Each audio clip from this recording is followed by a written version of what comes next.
My name is Debbie Lindsay, and I am the Director of Development here at St. Vincent de Paul Regional Seminary. And today we're going to talk with a seminarian because I think it's a nice opportunity for people to get some perspective on what seminary life is like. So if you could introduce yourself for a moment. Sure. My name is Arturo Merriman.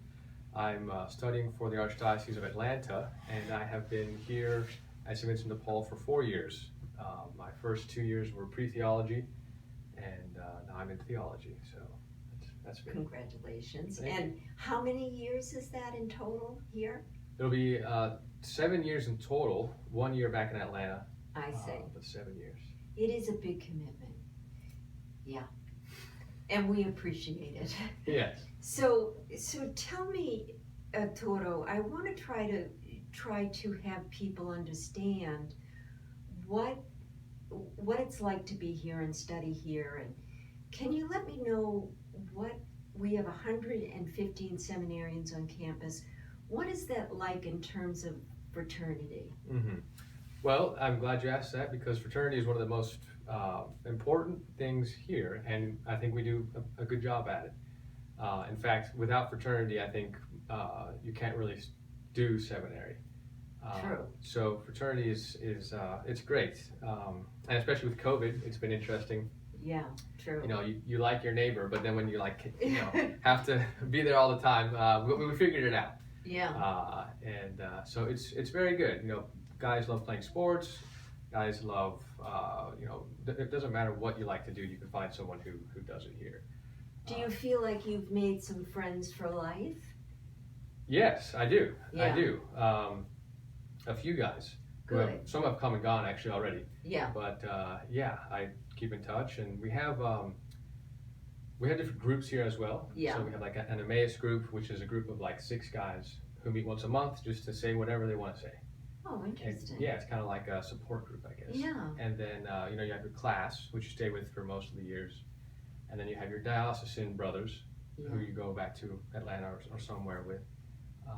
So there's all types of different groups happening with different ideas and different reasons for being. Interesting.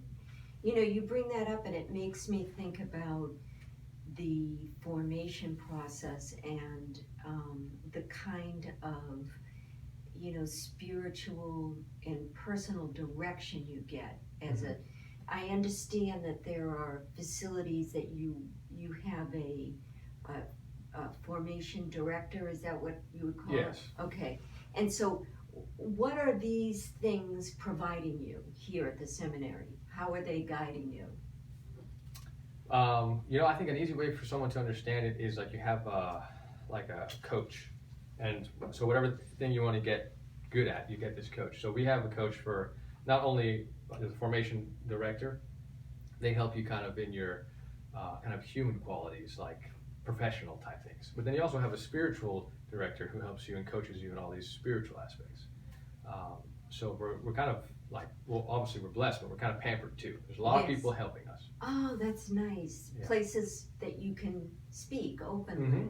Yeah. Because as you said, you're regular men. There must be occasion to have a challenge that you need a forum that you can be honest about it and get direction. Absolutely. Yeah. Perhaps you're touching on the notion that there's this perfectionism that people see the church as, which is, that's normal for people to think that. And even when you come into seminary, you think you need to be perfect. And then you realize you're not perfect. And so it's these 2 coaches who kind of help you realize that and what to do about it. I see. Yeah. And you also realize that everyone around you is not perfect, right? I mean, you're not faced with other perfect individuals that we're all flawed, right? Right. Now tell me about the studies. There's a lot to homework and a lot to do. What do you feel about the faculty members? What resources you have? That's a great question. So we're a graduate school, getting an MDiv and a Master's in Philosophy as well. The difference between this graduate school and others is manifold, but the easiest one to tell you all about is that we're always focused on people and parishes and just you know, proclaiming Christ, you know, resurrected. And so there's a balance there. There's this intellectual, you know, rigor, like any graduate school, but it's always, it always comes through towards this pastoral dynamic. Oh, I see. Pastoral, should I explain that? Please. This is every person audience. So. Sure. So pastoral simply means kind of like helping people. It's very basic sounding. Yeah. But think of a pastor, you know, with his sheep.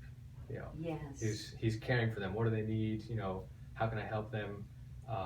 You know, fighting off wolves and things like that. So that's the idea here. You want to be ready to give yourself like a father, like a dad, to everybody. And I guess the first step to do that is to learn how to listen and to follow other pastors, which is why there's, you know, a 7-year process.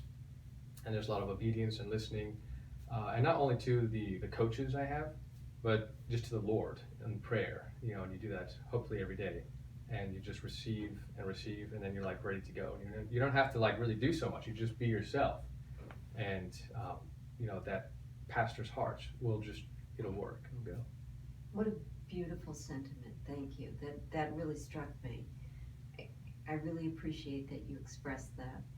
So tell me, in terms of just quality of life, I know that you have a private room. Does everybody has a private room? And do you feel that you have facilities? I know our campus is gorgeous. I certainly, It is. Yeah.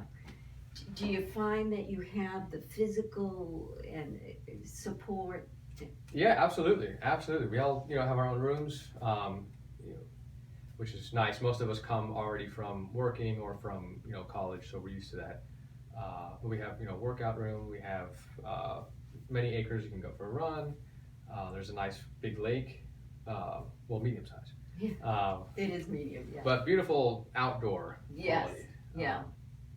And great food. Yes, the way you gentlemen eat. Yes. That's a great chef we have. And it is. Yes. I think he's trying to like lead us out of temptation. You know? So we have this, we're trying, you know, but it's good. That's good to hear. Well, I think that gives people a good sense of what it's like to be on campus, and I really appreciate you spent this time with me. Sure thing. Happy to, Deb. Thank you. Thank you.